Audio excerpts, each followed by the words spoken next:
নৈমিষারণ্যবনে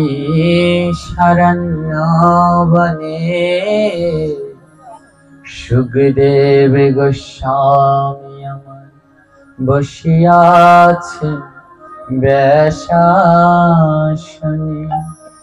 শ্রোতাসনে বসিয়াছেন কত জ্ঞানী গুণী। 60,000 বসিয়াছেন ঋষি আর মুনি। এক এক করি সুখদেব শ্লোক করিছে আলোচনা,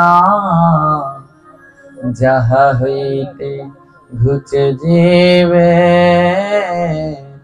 সকল যন্ত্রণা। তার মধ্যে এক শ্লোক করিব বর্ণনা, সবে মিলে ভক্তবৃন্দ শ্রবণ করুন হয়ে এক মন। মাতৃদশেন দুঃশীলা, পিতৃদশেন মূর্খতা, কার্পণ্যদশেন বংশগতা, আত্মদশেন দারিদ্রতা। এই শ্লোকে কি বলা হয়েছে? মাতৃদোষ না দুঃশীলা। যদি মায়ের কোনো দোষ থাকে তাহলে সেই মায়ের দোষের কারণে সন্তানরা হয় দুষ্টু।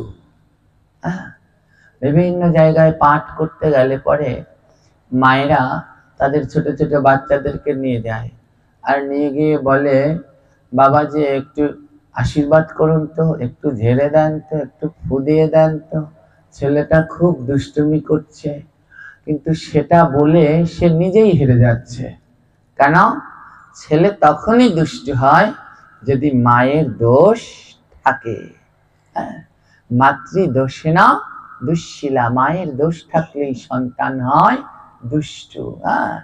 পিতৃদোষে না মূর্খতা, যদি পিতার দোষ থাকে তাহলে সেই দোষের ফলে সন্তান হয় মূর্খ। আর বংশদোষে না কার্পণ্যম বংশদোষে না কিপ্টে, বলে কিপ্টে কার্পণ্য হয় বংশের দোষে। দেখবেন ভাগবতের প্রত্যেকটি অক্ষর যুগ যুগ ধরে সেই পরম পবিত্র সত্য। কিপ্টে হয় বংশের দোষে। দেখবেন যে কিপ্টে তার বাবাও কিপ্টে ছিল, ঠাকুর দাদাও কিপ্টে, কিপ্টে ওই বংশ পরম্পরায় চলতে চলতে আসে। আর আত্মদোষে না দারিদ্রতা। মানুষ দারিদ্র হয় কেন, গরিব হয় কেন? নিজের দোষ থাকলে। কোনো কাজ করে না, সামর্থ্য আছে কিন্তু সেটা কাজে লাগায় না। সেই নিজে কাজ না করতে না করতে, নিজে পরিশ্রম না করতে না করতে সেই আত্মদোষে না নিজের দোষে মানুষ হয়ে যায় দারিদ্র। তাই এই যে আমাদের দাদুগুরুদেব, তার একটা বাণী আছে, শ্রী শ্রী অষ্টোত্তর 3 গোস্বামী প্রভুপাদের একটা বাণীতে তিনি বলেছেন, ধন এবং ধর্ম দুটো যৌবনকালেই অর্জন করতে হয়। যৌবন গেলে না হয় ধন না হয় ধর্ম। বলে ধর্ম যদি করো তাও এই যৌবন বয়সেই করে নাও, কারণ বৃদ্ধ বয়সে আর ধর্ম হয় না। আর যদি ধন উপার্জন করতে চাও তাহলেও এই যৌবন বয়সেই করে নাও, যৌবন গেলে আবার ধনও হয় না। তাই এই দুটো এই বয়সেই অর্জন করতে হয়। তো বলছে মায়ের দোষ থাকলে সন্তানরা দুষ্ট হয়। আমরা দেখি কি বিভিন্ন পাঠে গেলে মা ঠাকুমা ছোট ছোট বাচ্চাদেরকে নিয়ে আসে, বলে কি এই গোসাইরে প্রণাম করো প্রণাম করো। এবারে ছোট বাচ্চা, ও কি আর প্রণাম করতে চায়? ওর ঘাড় ধরে ঠেসে ধরে, ও বাচ্চাটার ঘাড়টা না ভেঙে যায় এমন ঠাসা ঠাসে, কিন্তু ও তো মাথা নোয়াতে চায় না। দোষটা কার? যে নিয়ে এসেছে তার। বাচ্চাটাকে বলছে প্রণাম করো প্রণাম করো, কিন্তু সে এখনো প্রণাম করেনি, সে দাঁড়িয়ে বাচ্চাটাকে ঠেলছে। বলে তুমি যদি প্রণাম করতে, তোমার দেখা দেখি বাচ্চাটাও প্রণাম করত। হ্যাঁ, তাই নিজে আগে করতে হবে। নিজে আচারিয়া প্রভু অন্যরে শেখায়, নিজে না আচারিলে কভু অন্যরে শেখানো না যায়।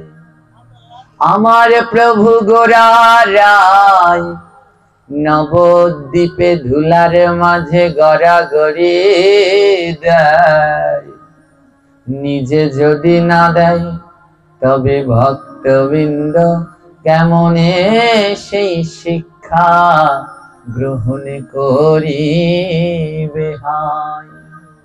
নিজে আচার করে মহাপ্রভু শিখিয়েছেন, নিজে ধুলার ভিতরে গড়াগড়ি দিয়ে তারপরে উপদেশ দিয়েছে, এবার তোমরাও দাও। হ্যাঁ, নিজে আচার করে ভগবান শিখিয়েছেন। তো নিজে যদি আচরণ না করি তাহলে শেখানো যায় না। একজন মা যদি কৃষ্ণ ভক্ত হয় তাহলে তার সন্তানও কৃষ্ণ ভক্ত হয়। হ্যাঁ, তো আজকে তো গুরুদেবের সম্বন্ধে আলোচনা। তো শুনুন, আজ এক পরম ভক্তিমতী মায়ের কথা বলছি, যেই মায়ের জন্য তার সন্তান অমর হয়ে রয়েছেন। এবং গুরু ভক্তি এটাও কিন্তু মার কাছ থেকেই প্রবেশ করেন। সেই এক মা ছিল পুরকালে, সেই মায়ের নাম ছিল দৈববতী। দৈববতী কালে পুরাকালে এক মা ছিলেন। সেই মায়ের ছিল বড় দুঃখিনী কপাল। যখন সেই মায়ের একটা সন্তান হয়, বড় আনন্দের সংসার। সন্তানটির নাম হচ্ছে চৈতন্য দাস। বাবা মায়ের কোল আলো করে একটা সন্তান আসলো, বেশ আনন্দেই কাটছে। অল্প বয়স, আগের দিনকালে মায়েদেরকে অল্প বয়সে বিবাহ হয়ে যেত। তো সেই দৈববতী তার 20-21 বছর বয়স হবে, সেই বয়সেই তার কোলে একটা 3 মাসের সন্তান। কিন্তু এমন কপাল, যখন বাচ্চাটার 3 মাস বয়স তখন ওর বাবা মারা যায়। আর সেই সময় ছিল সতীদাহ প্রথা। আগের দিনে স্বামী মারা গেলে কি করতো, স্ত্রীকেও ওই শ্মশানে উঠিয়ে পুড়িয়ে দিত। তো এবার দৈববতীর এমন কপাল, 3 মাসের সন্তান, সবাই মিলে তাকে শ্মশানে পুড়িয়ে দেবে, পুড়িয়ে দেওয়ার জন্য শ্মশানে নিয়ে যাচ্ছে। কিন্তু দৈববতী চিৎকার করছে, দেখো আমায় মেরো না, আমি যদি মরে যাই তাহলে আমার এই 3 মাসের সন্তানকে যে কেউ বাঁচাতে পারবে না। অনেক অনুনয় বিনয় করছে, কিন্তু কঠিন সমাজ আর কঠিন সমাজের মানুষের মন, কারো মন গলল না। জোর করে তাকে শ্মশানে পুড়িয়ে, জ্যান্ত পুড়িয়ে মারবে, তার জন্য নিয়ে যাচ্ছে। কিন্তু রাখে হরি তো মারে কে। ঠিক সেই সময় ওইখান থেকে এক বাবাজি মহারাজ যাচ্ছে। বাবাজিকে বলা হতো সিদ্ধ বাবা, ভজন করতে করতে ভজন সিদ্ধ হয়ে গেছে। তো সিদ্ধ বাবা তার সাঙ্গ পাঙ্গ নিয়ে সেই রাস্তার পাশ দিয়ে রওনা দিয়েছে। তো বাবাজি দেখছে এক মাতাজি, তার আর্তনাদ, তার কান্না, যে আমাকে মেরো না, তাহলে আমার সন্তানকে আমি বাঁচাতে পারবো না। মা সব হারাতে পারে কিন্তু সন্তানকে হারাতে চায় না। তো সে বাঁচার জন্য তার আর্তনাদ, সিদ্ধ বাবা তিনি গিয়ে ওই সমাজপতিদেরকে রুখে দাঁড়িয়েছে, যে দেখো তার স্বামী মরেছে, কিন্তু তার জন্য তার স্ত্রী সহধর্মিণীকে মারার অধিকার তোমাদের কারো নেই। আমি সিদ্ধ বাবা ব্রজধামে, আমি যতক্ষণ বেঁচে আছি আমি কিছুতেই এই মাতাজিকে এই জ্যান্ত আগুনে পুড়িয়ে মারতে দেব না। সমাজপতিরা সব সিদ্ধ বাবার উপরে চটে গেছেন, তার গায়ে আঘাত তুলতে এসেছেন, কিন্তু সিদ্ধ বাবা ছিল গোবিন্দের পরম ভক্ত। যেই তার গায়ে আঘাত করতে এসেছে আর আকাশে বজ্রপাত শুরু হয়েছে। আকাশে বজ্রপাত শুরু হয়েছে, সবাই বুঝতে পেরেছে এ কোনো সাধারণ গুরু নয়, এ মনে হয় খুব ভজন সিদ্ধ গুরু। গ্রামের সব দৌড়ে দৌড়ে পালিয়ে গেছে। সিদ্ধ বাবা তার শিষ্যদেরকে নিয়ে ওই দৈববতীর স্বামীর সৎকার করালেন। সৎকার করিয়ে সিদ্ধ বাবা দৈববতীকে বলছে, মা যা, তুই গৃহে ফিরে যা। দৈববতী বলছে, গুরুদেব ওই গৃহে গেলে এখন যদি যাই, আজ রাতে আমি ঘুমালে ওই রাতেই ওরা ঘুমের মধ্যে আমার ঘরে আগুন দিয়ে জ্যান্ত পুড়িয়ে মারবে, আমি আর ওই গৃহে ফিরে যাব না। গুরুদেব জিজ্ঞেস করলেন, তবে কোথায় যাবি? দৈববতী বলে, যেদিকে দু চোখ যায় সেদিকে চলে যাব। গুরুদেব বলে, তাহলে একটা কাজ কর, তুই আমার সাথে আমার আশ্রমে চল, তুই আমার সাথে আমার আশ্রমে চল, ওখানে অনেক ভক্ত বাস করে তো, কিন্তু তুমি তো নারী, আর আমি আশ্রমে যারা থাকে তারা সন্ন্যাসী। তো তাকে কি করলো, দৈববতীকে নিয়ে আশ্রম থেকে দূরে একটা ঘর করে দিয়েছে, যা তুই এইখানে থাক, আর এই আশ্রমের সেবার কাজ, থালা বাসন প্রতিদিন ধুয়ে দিবি, তোর ছেলে এই আশ্রমেই বড় হবে, তোর আর কোনো চিন্তা নেই। দৈববতী সেই দিন থেকে সিদ্ধ বাবাকে গুরু বলে মানতে লাগলেন, যে আপনি আজ থেকে আমার পিতা, আপনি আমার গুরু, আর আমার এই সন্তান এ আপনার চরণের দাস। যদি আপনার কৃপা না হতো তাহলে তো আমার সন্তান আর আমি দুজনের একজনও বাঁচতাম না। বেশ, গুরুদেবের সেই আশ্রমে, সিদ্ধ বাবার আশ্রমে ছোট্ট ছেলেটি বাড়তে লাগলো। নাম হলো তার চৈতন্য দাস। চৈতন্য মুখে নিতাই গৌর বিনা আর কিছু বোঝে না, সদা সর্বদা রাধা প্রেমে ভাবো মাতোয়ারা, ওই রাধা নামে বিভোর।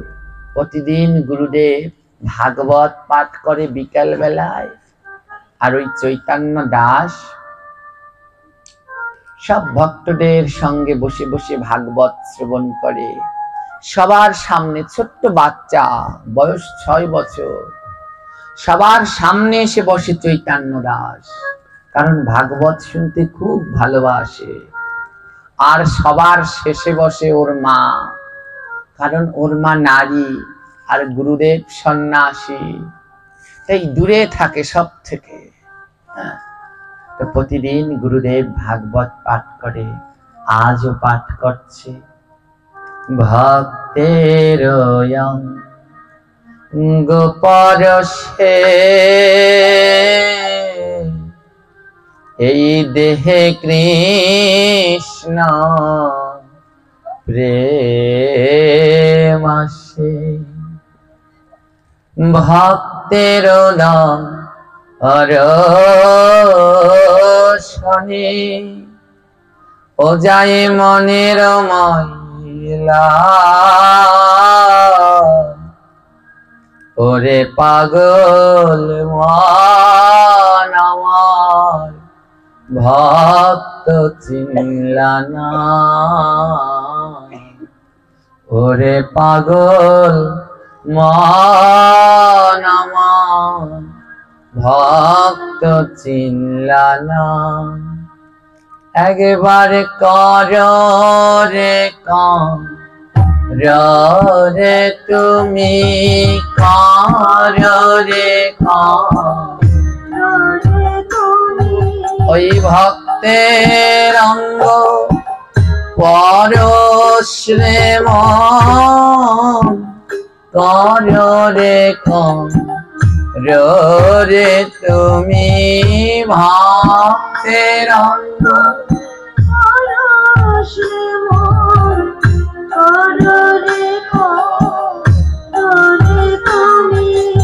এমন ভাগ্য তবে হবে, এমন ওই বৈষ্ণব অঙ্গ পরশ হবে, এমন ভাগ্য কবে হবে।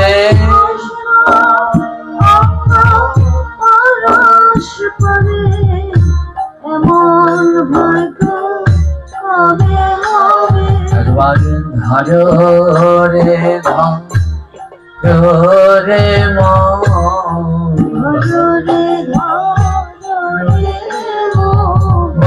বৈষ্ণবের রামাচর হর রে রে বৈষ্ণবের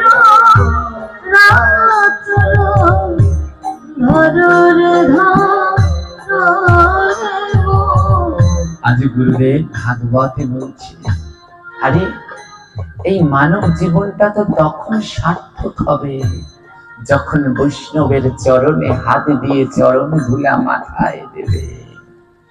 এই মানব জন্মটা তো তখন সার্থক হবে যখন ভক্তকে বুকের মাঝে জড়িয়ে ধরে ভক্তের অঙ্গ পরশ করবে।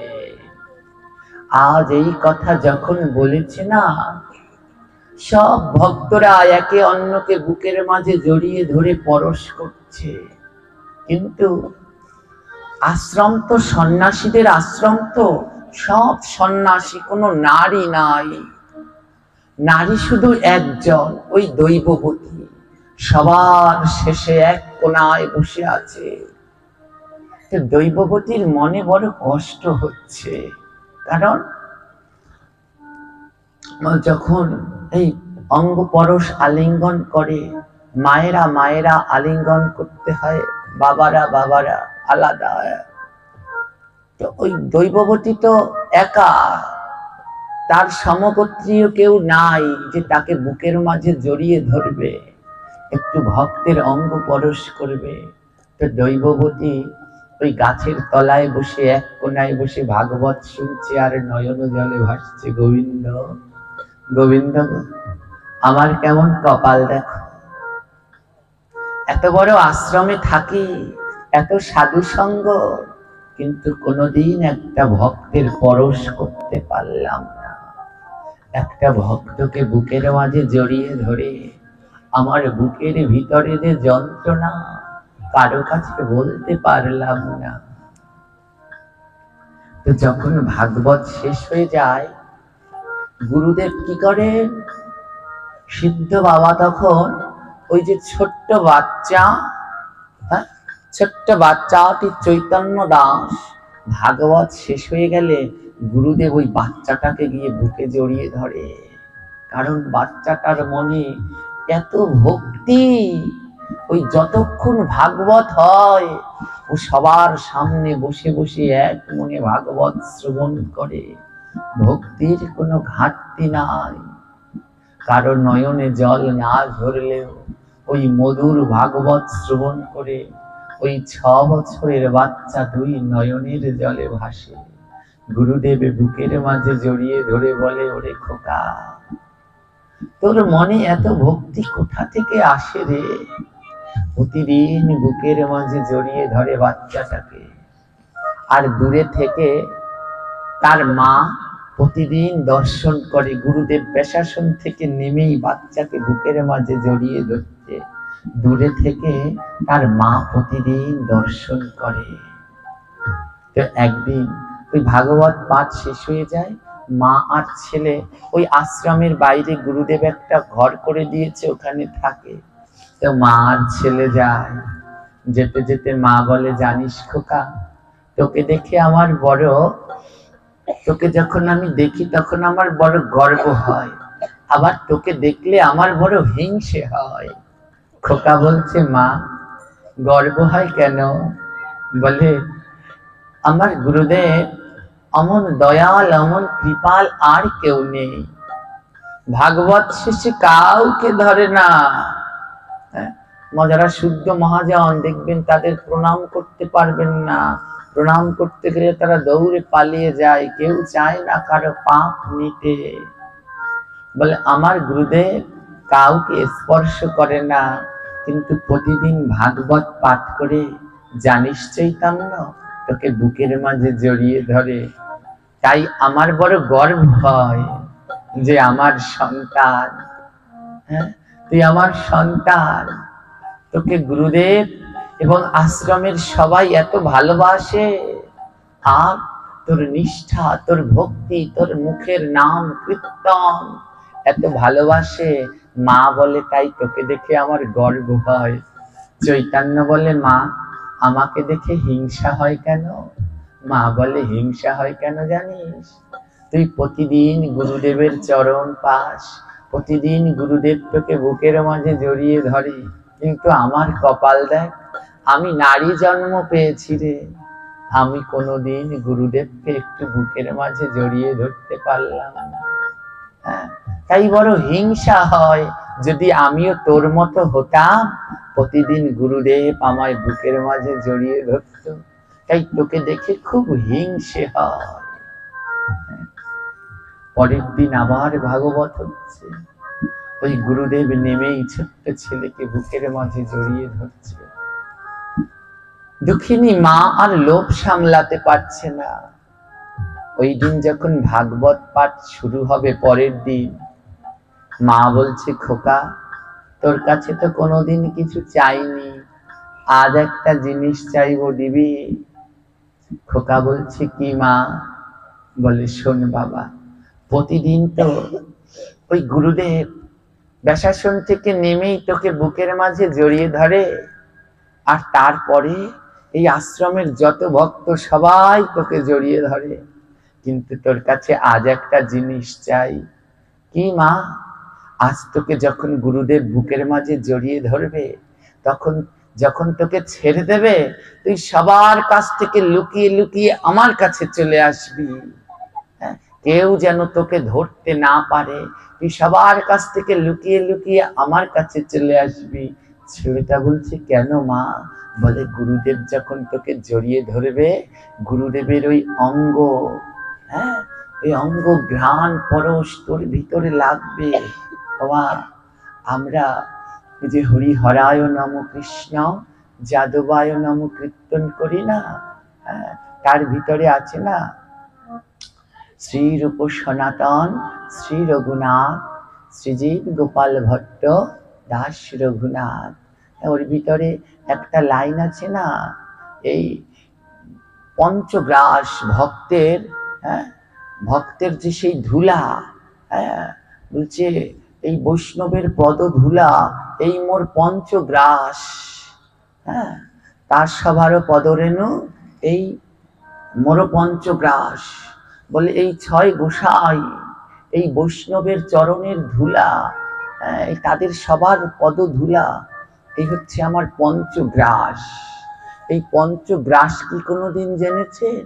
পঞ্চগ্রাস মানে কি এক গ্রাস ভাত খাই ওরকম করে 5 গ্রাস ভাত না, ওই পঞ্চগ্রাস চরণের ধুলা। পঞ্চগ্রাস কি জানেন? 5টা জিনিস গ্রহণ। কি কি? 5 জায়গা দিয়ে গ্রহণ। ভক্তের চরণ ধুলি গ্রহণ 1 গ্রাস, নয়ন ভরে শ্রীরূপ গ্রহণ 2 গ্রাস, নাসিকা দিয়ে ঘ্রাণ গ্রহণ 3 গ্রাস, আর কান দিয়ে হরিনাম গ্রহণ 4 গ্রাস, আর ভক্তকে বুকের মাঝে জড়িয়ে ধরা অঙ্গের সাথে অঙ্গটা লাগানো 5 গ্রাস। তাই তার সভার পদরেণু মোর পঞ্চগ্রাস। আজ মা বলছে শোনো বাবা, গুরুদেবকে বুকের মাঝে জড়িয়ে ধরে কেউ যদি তোকে আজ ধরতেও চায়, ধরবি না, ছুটে আমার কাছে চলে আসবি। তোকে গুরুদেব যখন জড়িয়ে ধরে, ওই গুরুদেবের গায়ের ঘ্রাণটা তোর সাথে লেগে থাকে, আমি সেই গ্রহণ করব 1 গ্রাস। গুরুদেব যখন তোকে জড়িয়ে ধরে, ওই গুরুদেবের সেই গায়ের পরশটা লেগে থাকে 2 গ্রাস। আর প্রতিদিন তো গুরুদেবের দর্শন করি আর কথা শ্রবণ করি এই 4 গ্রাস। আর তোর অঙ্গের পরশ করলেই ওই গুরুদেব তোকে জড়িয়ে ধরবে। তো তাই ওই কিঞ্চিত সময়ের মধ্যে সেই অঙ্গ পরশের ভাবটা যাবে না, ওই 5 গ্রাস আমি পেয়ে যাব। আজ যখন হরি কথা শেষ হবে, গুরুদেবকে যখন তোকে জড়িয়ে ধরবে, আর তুই দৌড়ে এসে আবার আমায় জড়িয়ে ধরবি। ছোট্ট ছেলে, আজ ভাগবত যেই শেষ হলো, গুরুদেব ওকে জড়িয়ে ধরেছে প্রতিদিনের ন্যায়।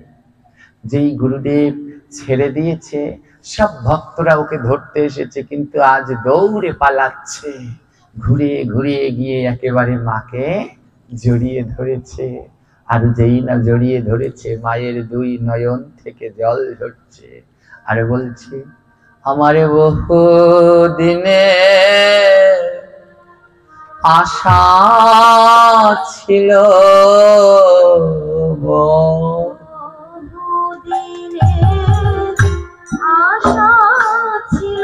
আমার বহু দিনে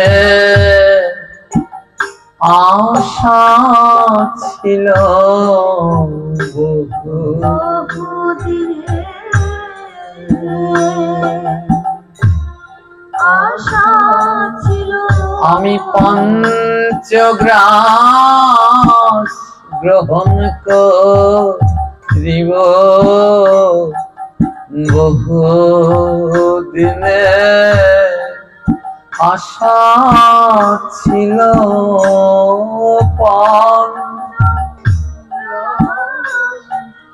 গ্রহণ করব, বহু দিনে আশা ছিল, বলি আজ বুঝিতা পূরণ হলো, আজ বুঝিতা পূরণ হলো, বলি আজ বুঝিতা পূরণ হলো, আজ বুঝিতা পূরণ হলো। ওরে আই আই ভক্ত বুকে আই রে, আজ বুঝিতা পূরণ হলো, আয়া বুকে আই রে, আজ বুঝিতা পূরণ হলো, বলে আমার মতো ভাবে পাপি নাই রে, আমার মতো ভাবে পাপি নাই রে, তোরা আয় ভক্ত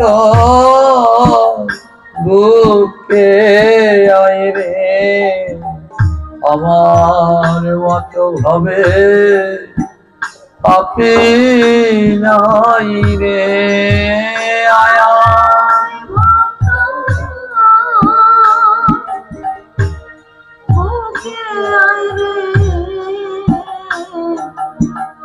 আমার মতো ভাবে পাপি নাই রে, তারা দুজনায় কাঁদিতেছে, ওই মায়া সন্তানেতে দুজনায় কাঁদিতেছে, মায়ে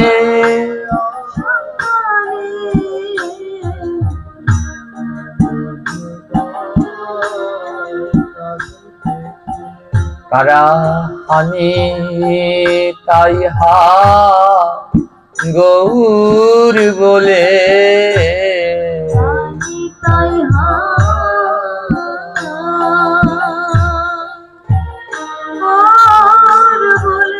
তারা ভেসে যায়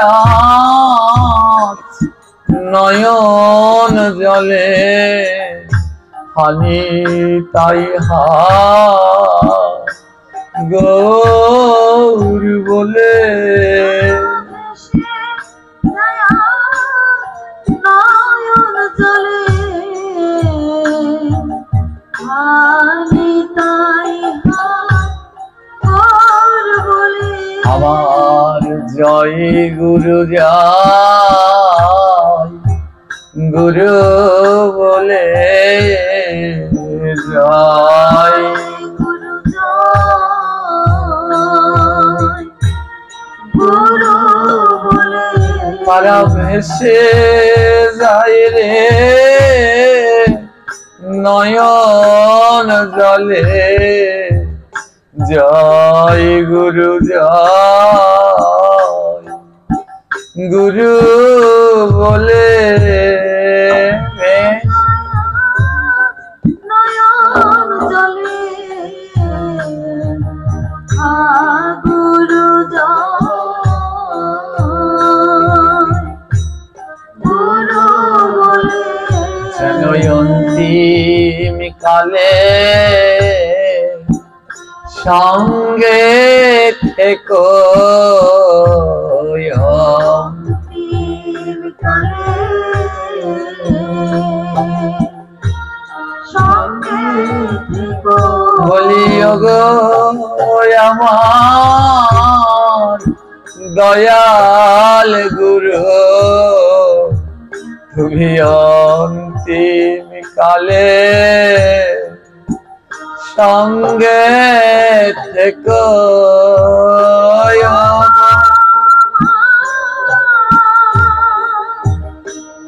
দয়াল গুরু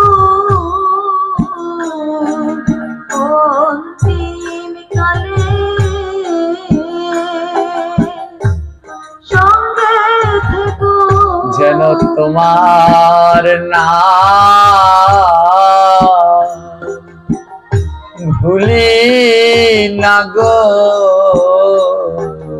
তোমার নাম ভুলি না গো। আমি যাই গুরু যাই গুরু বলি, তোমার নাম ভুলি না গো, জয় গুরু বলে। তোমার নাম ভুলি না গো। যেন একবার তোমার সেবায় লাগি, একবার তোমার সেবায় লাগি।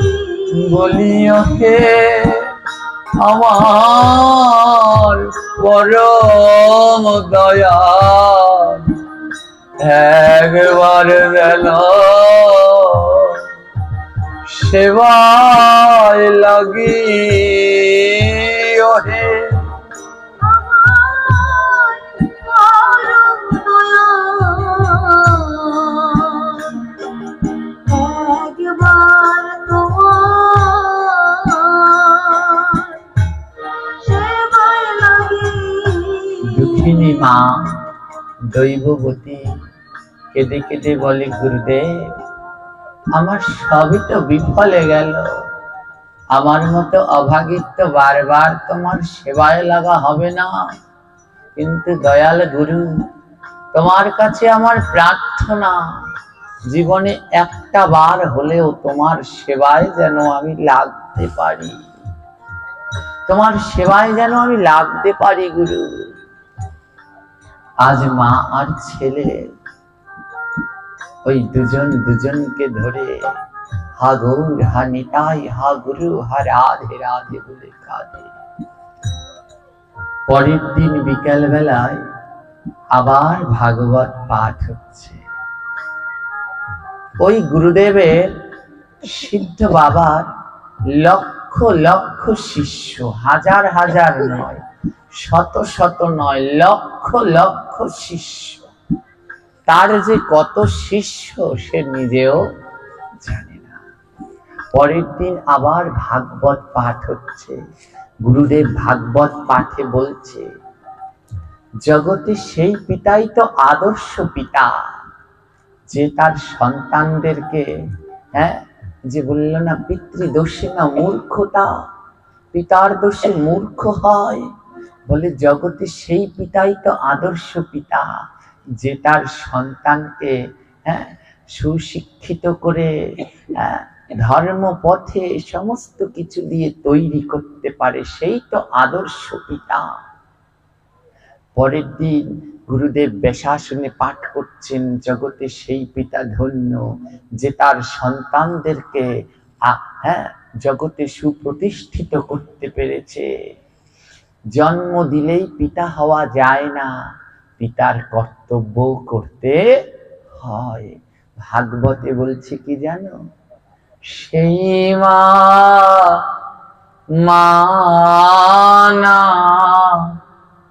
যেই মা কৃষ্ণ কথা শেখায় না, সেই পিতা পিতা না, যেই পিতা কৃষ্ণ প্রসাদ দেয় না। বলে সেই মা জন্ম দিলেও সে মা না, যদি সন্তানকে কৃষ্ণ কথা না শেখায়। জন্ম দিলেও সে পিতা না, যদি সন্তানের মুখে ভগবানের প্রসাদ না তুলে দেয়। আজ গুরুদেব ভাগবত পাঠে বলছেন, সেই পিতার জীবন ধন্য, যে তার সন্তানদেরকে মানুষ করে সুশিক্ষিত করে, শুধু জন্ম দিয়েই রেখে গেল আর খোঁজ খবর রাখলো না, সে কোনো সময় পিতা হতে পারলো না। ওমা, গুরুদেব এই পাঠ করছে, ওই সবার সামনে বসে আছে ওই 6 বছরের বালক, জ্ঞানে পরিপূর্ণ। যখন ভাগবত শেষ হয়ে গেছে, এই ভাগবত শেষ হলে পরে অনেকে আছে না মনের ভিতরে জানা বিভিন্ন প্রশ্ন, যখন পাঠ শেষ হয় তখন দাঁড়িয়ে সেই প্রশ্নগুলো জানতে হয়।